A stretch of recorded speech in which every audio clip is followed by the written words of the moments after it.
When we started the prison monastery program, we started with programs for the incarcerated population because that was easier to implement. You know, officers were central to this prison monastery concept from day one. You know, I'm always looking over my shoulder. I always know where an exit is. I sit at a restaurant, I gotta sit close to the door or I get anxiety. They're not used to seeing people fight or people threaten each other or people beat each other or people, join gangs to do illicit things inside of prison. Because remember, prison is just a city within a city. Seeing all these men in the same uniform, knowing that some are killers, rapists, sexual predators, and all of this. And they left him in over a weekend and he killed himself because they didn't get him out. And I found him. And that stuck with me. This, I still see it. I close my eyes right now and I can see this juvenile hanging in this cell and thinking, man, how does his parents feel? They weren't really respectful, I guess, because I'm a young female, coming in. I got to a point where I wanted to quit. I wanted to leave. In corrections, it's not PTSD. It's not a disorder. It's PTSI. It's an injury. And then you become stressed and you go home from work and you carry the stress home to your family. And all of a sudden I'm blowing up at my daughter, but it really has nothing to do with her. You're dealing with people that the general public wants to forget even exist. It just wears you down over time until you're just beaten and the support isn't there. The people on the outside don't understand. We are one of the #1 leading professions of, of suicide, alcoholism, all these negative things that come with our profession. And I believe it's what we deal with every day. Being a correction officer is a high stress position.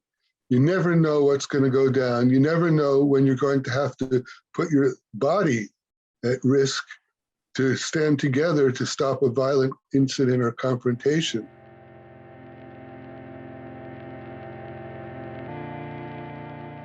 Officers get a tremendously bad rep today. I mean, I can't remember the last time I saw a positive image of a corrections officer in the media. All of us would do this for a family member or a close friend. It's a very natural instinct. It really is a hero who would do this for a stranger. I get to be around people that are, this might sound weird, but they're going through the roughest time probably in their life. They're being separated from their families, they're being separated from life, from their freedom, from all sorts of things that they're not used to being away from. I loved interacting with the inmates. At the end of the day, as much as they want to thank you, you in return thank them because they don't realize how important it is for someone to have value in the experiences that you have. There are two sources of impact when someone is incarcerated. One are the other inmates, and the other is the institution itself, which is almost all represented by the correction officers. When we go home at the end of our day, our family asks how our day was. Whether you have a significant other, whoever it is, they ask how your day was. And just about every person that's inside these walls responds with, fine. How do you work with a sense of vigilance that you have to take in with you on the job? And how do you turn that vigilance off when you get home and you want to be with your families? The bottom line is that they walk into a very potentially dark environment every day. These corrections officers need help and support because they're just dying on the inside, but they won't ask anybody for help. How do you work with all of the traumatic events that you see on a day-to-day basis in prison? How do you work with the idea that you're not supposed to talk about what you see, you're not supposed to talk about your feelings? You're always under that stress, and that stress builds and builds and builds and builds and builds and builds, and every day you're putting up with it, and you don't even realize it, and eventually it just envelops you like a giant coat. The mental stress is there. Maybe you don't feel it every day, but it's there and it builds up. Knowing how to get that stress off of you is key. A lot of the stigma around that is that you have to be strong, you can't show weakness. And I believe that's wrong. That's wrong in a way that we're human beings. Of course we're gonna feel emotion. Of course we're gonna go through this. But that connects us to the people we're protecting. That connects us because we both have the same emotions. We have anxiety, we get depressed, we get sad, we get angry.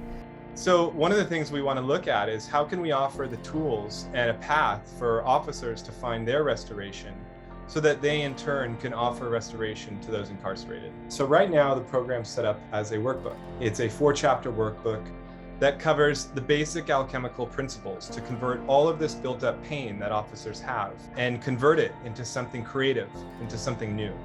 From Guards to Guardian, the correctional officer program that you have put together, I believe it will help these officers to become more open, more positive. In the process of admitting vulnerability, there's solutions being provided. You know, these solutions are an effort to say it's okay to be vulnerable first, and this is what we're going to do together as a team. I think if the Guards to Guardian program had been available when I was working the tiers, it would have been absolutely life-changing for me.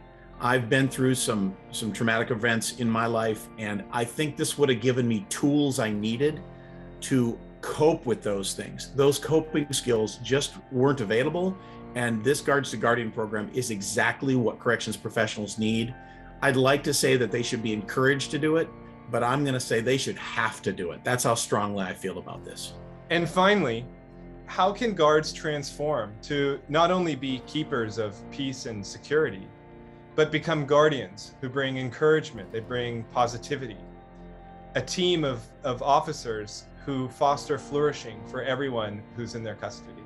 A community of people who are trying to enable people to better themselves, to stay out of prison, to stay out of trouble, to have a life worth living.